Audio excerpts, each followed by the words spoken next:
There is never a dull moment for the X-Men. For the better part of the last year, the elected team of superheroes was saving this world and many others from certain doom. Today, the mutants are putting their lives on the line to defend their permanent home in paradise on Krakoa. The Eternals are attempting to eradicate mutants because of a secret mutant technology that can resurrect their dead. Right now, one of the Hex, a subset of Eternals who look like giant machines, are attacking Krakoa. Mind link is up! Jean Grey exclaims as she telepathically connects the rest of her teammates. Thoughts? Scott Summers asks as Jean levitates him towards the Eternal in a telekinetic field. We can't afford to let them establish a beachhead.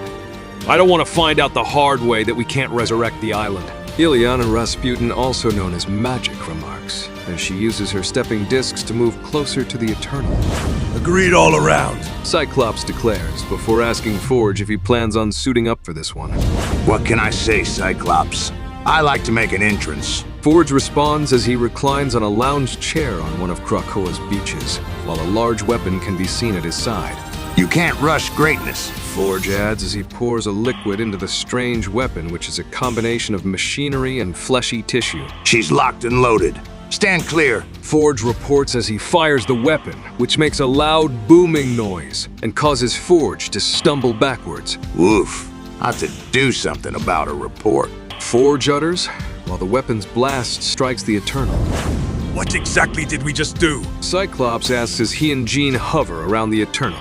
Forge looks up to the sky as he explains that they are coating the Eternal with tiny machines, and eventually they will become crystalline. And hopefully in a few minutes the Eternal will be in hibernation.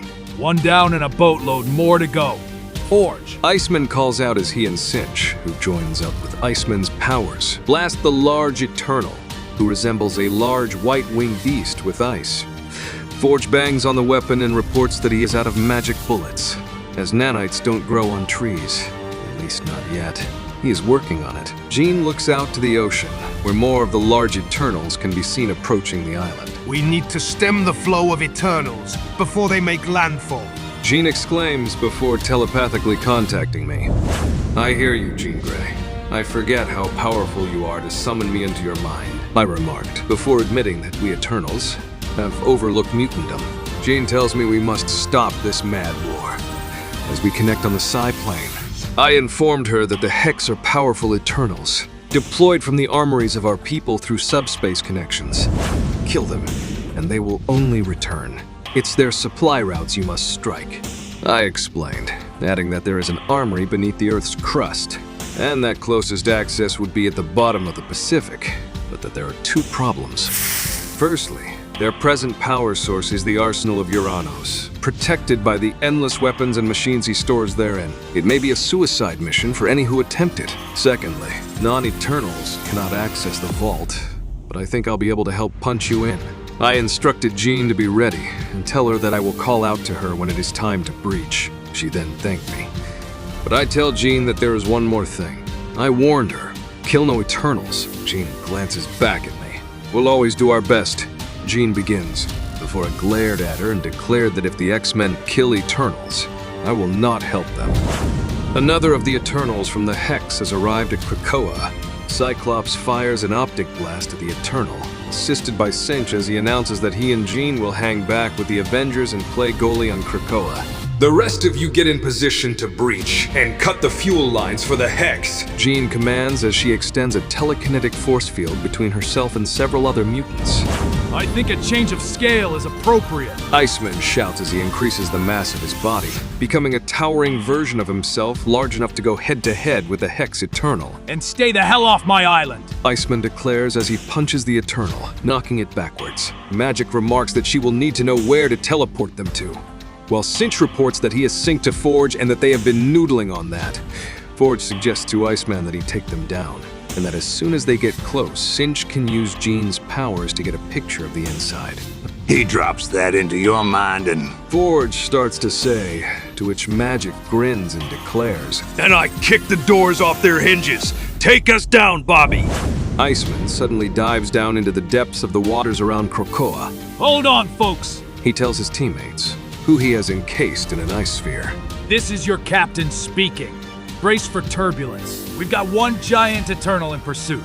Iceman announces, This might have been a terrible idea. Havok mutters, when suddenly, the Eternal slices Iceman's giant body in half. Iceman screams and drops the ice sphere containing his teammates. Synch tells Iceman that he is syncing with him to help him maintain these walls around them. Much obliged. Iceman responds while Firestar points out that the Avengers have submarines. Why don't the X-Men have submarines? She asks. Elsewhere, I telepathically informed the X-Men that I had cleared the way, but that they should expect heavy resistance. We're already encountering heavy resistance and we're not even close to the bottom. Synch responds as the Hex Eternal continues to force the ice sphere containing the X-Men downwards underwater. Iceman uses his powers to melt his way into the sphere and suggests that Magik takes them back up if they can't see inside yet. But Synch projects an image of the destruction I had just caused and tells the others that they are good, as he has skimmed what he needed from my mind. That's all I need. My turn. Magik exclaims as she and the others begin to disappear through a stepping disc, and she warns them to be ready, as it is a hot landing zone. The X-Men reappear within the vault and defend themselves against some droids. Magik tells the others that the longer they are here, the more danger they are in, and suggests they disrupt the energy flow to the Hex and get out, as she slices her way through one of the droids with her sword. Firestar blasts another with a surge of flames, while Iceman smashes one with a large ice fist. Synch uses Cyclops' optic blast against one of the droids, and Havok releases his energy against another. Wow, this place is operating with a lot of firepower, and that takes a massive amount of energy. Forge tells the others, as he looks up at a large Hex Eternal who appears to be connected to the vault somehow. Skip to the end, Brainy. Magik tells him. Forge remarks that he thinks they should freeze it solid as fast as possible. That machine and this entire vault for good measure. He adds, Iceman, you're up! Magik exclaims as she slices her way through more droids. We need that engine offline, now! She snaps. Since we're on the clock, I'll ice up too. Synch remarks to Iceman as he connects with his powers. Welcome to Team Omega. Iceman smiles. They begin covering the vault in ice, and Synch tells Iceman that is one thing he can do without, as his life is dangerous enough without being a headliner on Nimrod's hit list. Well, speaking from the top of Nimrod's kill list, there's no upper limit to how bummed out I am. Iceman responds, adding that he had hoped Cyclops telling the truth about resurrection would make encounters less aggressive. Assuming we all survive the Eternals, maybe everyone will stop trying to kill us, now that they know they can't. Iceman adds as he shoves a large ice spike through one of the droids. Suddenly, Synch screams as a droid approaches him from behind and uses a laser to slice off his right arm. If I hadn't been synced to Iceman, I'd have been maimed. Synch utters as he replaces his severed arm with an ice arm. He suggests they try and wrap this one up fast and shoves his ice arm, which he shifts into an ice blade through the droid, remarking that he is worried even with all the mutants up there right now, that Krakoa is still going to need the X-Men. Above on Krakoa, you look like trouble. Jean utters as a large Hex Eternal looms over her. You shall not pass! Jean calls out as she uses her telekinesis to cause the water under the Hex Eternal to become a whirlpool, sucking the Hex Eternal down and washing it back out to sea, where she traps it within a telekinetic field. High quality finish, Jean. Cyclops smiles at Jean, giving her the thumbs up signal. Shut up. Jean responds. Hey, anything that gets the job done. Cyclops tells her, before Jean reports that the leeward side of the island is being stormed. Let's go! What are date nights for? Cyclops adds.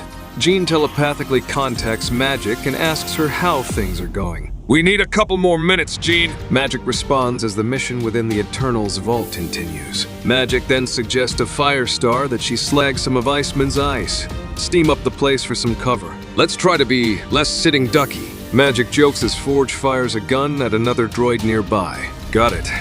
Firestar responds as she starts to melt some of the ice, which releases a steam to fog up the area around them. It's just like taking orders from Captain America. Firestar mutters quietly to herself. Magik reports that they are taking less fire from drones before adding that it is becoming much colder. Hey, Warcap, our force protocol's enabled. I don't want to go into the hole. Havok asks. Magik tells him that she doesn't even know if the 5 are alive right now. That's the only answer I'll give you. She adds that she doesn't trust me, before asking Iceman and Synch how things are going. Iceman continues to encase the facility in ice and tells Magik that it is going slower than he thought, adding that he doesn't know if he could do it without Synch. We're pouring it on. Synch adds before he notices something started to happen. We did it. The engine is cold. Synch calls out as the entire facility is now still and covered in ice. Iceman declares that they need to make this as impossible to undo as they can. Every molecule in this armory needs to freeze. Synch informs Magik that they are on their way back to her and to be ready for a quick exit. Iceman tells Synch that he hasn't generated this much ice since they terraformed Mars. Don't let Magneto hear you use that name. Synch replies as they ride ice sleds back to the others. Forge examines one of the fallen droids and smiles as he points out that they told me they wouldn't kill Eternals. We didn't tell him we wouldn't loot some ancient technology, did we? He asks. Magik begins to open a stepping disc and tells Forge to grab any souvenirs now. As they are about to get hit with a glacier of ice, everybody go! Magik shouts as they leap into the stepping disc, with Iceman coming in last on his ice sled, while an avalanche of ice follows him.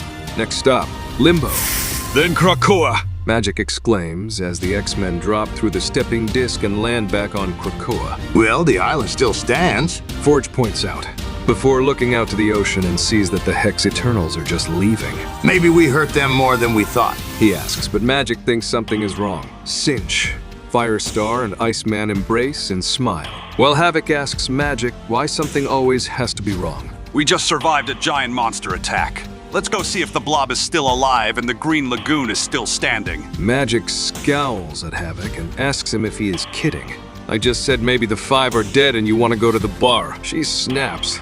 Well, somebody should check to see if the blob is alive. That part of my suggestion was good, right? Havok asks, suggesting that if the 5 are dead, then they can raise a toast to them. Suddenly, a blinding light washes over the X-Men and a voice announces, People of Earth, listen, you are bickering children. This planet is ruined. You have acted with unrelenting unkindness to one another. You leave me no option. This is your judgment. The X-Men look up and Forge asks if the others can see what he sees. Yep. Magik confirms. Bummer. I was hoping this was a peyote flashback. Forge frowns. The voice then informs the people of Earth that they have 24 hours to justify themselves. You will be judged individually. You will be judged as a collective. The voice adds. The voice comes from a large being known as the Progenitor and announces that if there are more that are just wicked, then they will live. But if they are found lacking, then there will be no tomorrow. X-Men, your adjudication has begun. The Progenitor declares. I've got a few ideas on ways to neutralize a Celestial. Forge remarks, to which Firestar tells him that the being they see is the Celestial at Avengers Mountain. It is? Now I really want to try to cap it. Forge responds.